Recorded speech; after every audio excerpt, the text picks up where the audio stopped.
you. Hi, Rupert. I'm Hunter, and I'm from Miami. Hi, Hunter. Hunter. Yeah. I'm having this experience where I try to articulate my questions, and then since I got here, they all kind of seem to resolve themselves. So I'll try to articulate this, but I may fail. But it has to do with it's kind of related to some of the questions that have been asked. It has to do with sort of how to reconcile in my own mind two different ways of looking at God and two different ways of thinking about prayer.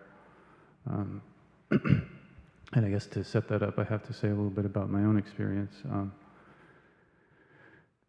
I've studied a lot in the Buddhist tradition in the past, and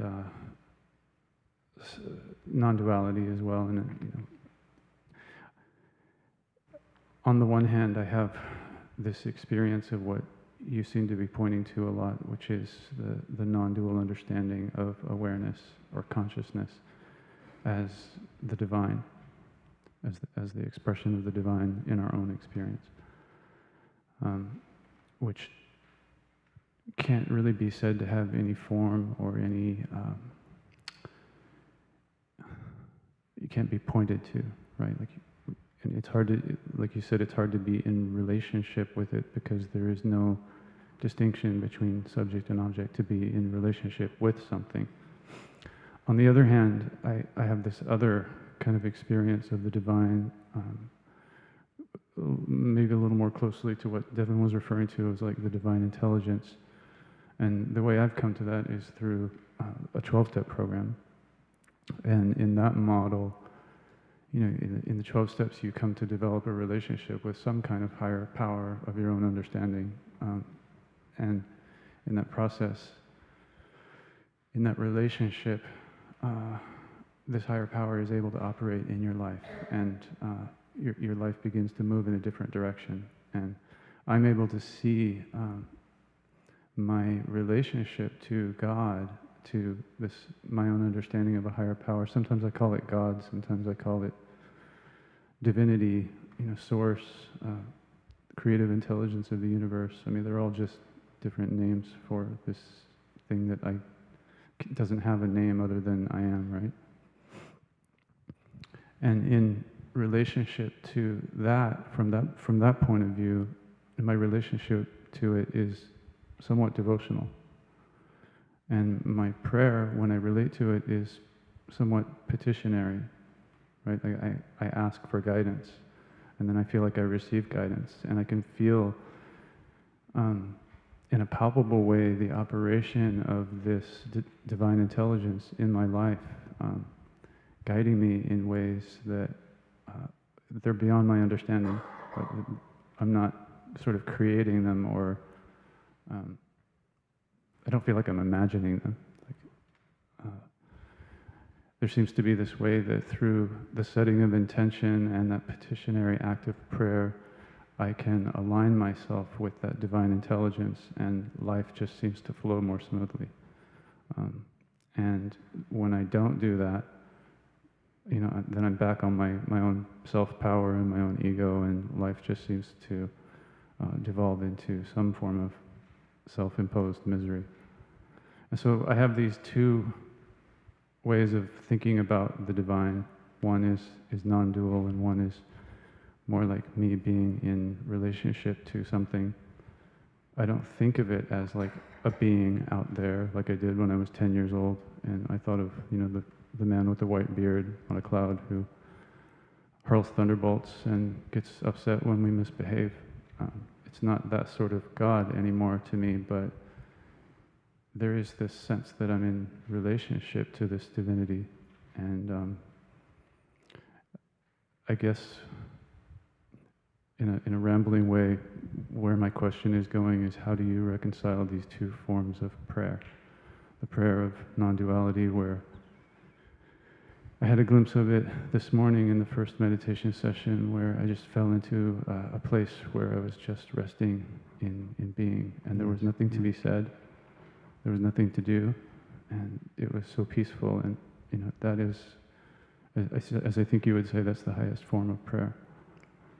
But I have this other experience where it's very much relational, and there's a devotion aspect, and there's a request for guidance, and then guidance is received, and that sort of thing. Yes. Hunter, both these forms of prayer are equally valid. As you say, the former is the highest form of prayer. It's just the shining of being. There's no self there to petition God or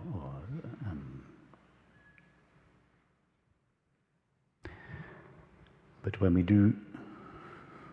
we do feel that we are a separate self or a finite mind, then this petitionary prayer, as you refer to it, which is really an opening of your mind to this higher power, is the highest position of the finite mind, because the finite mind is surrendering its will to God's will. The finite mind is saying, God, you act through me. I'm available, but please, you act through me, and that is the highest state of the finite mind.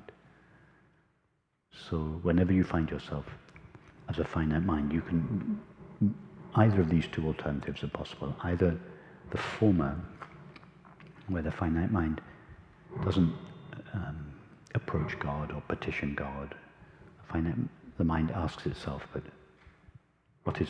what am I really? What is the essence of myself? And in this way the mind traces its way back to pure being and rests there.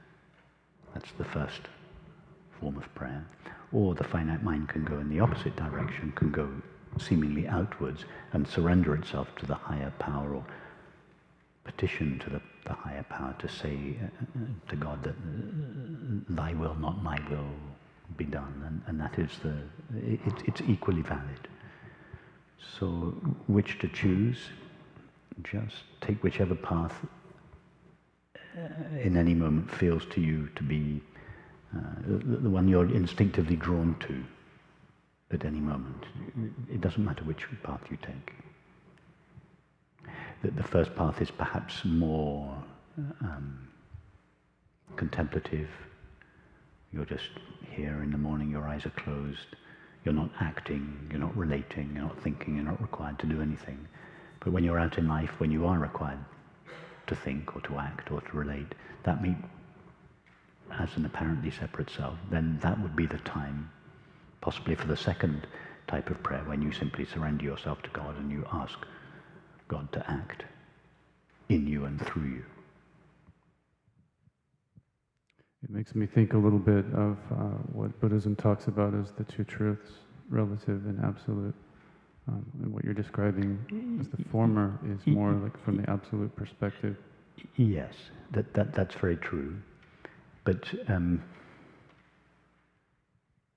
yes, as long as I don't think you are doing this, but don't arrange the absolute and the relative as a hierarchy. It's more a question of which is appropriate. Yeah, that's where I was going. Is that it's not that the two truths are one is true and the other is false. They are the two truths, and we have both of them. Which is appropriate in any moment. Mm-hmm. Yeah.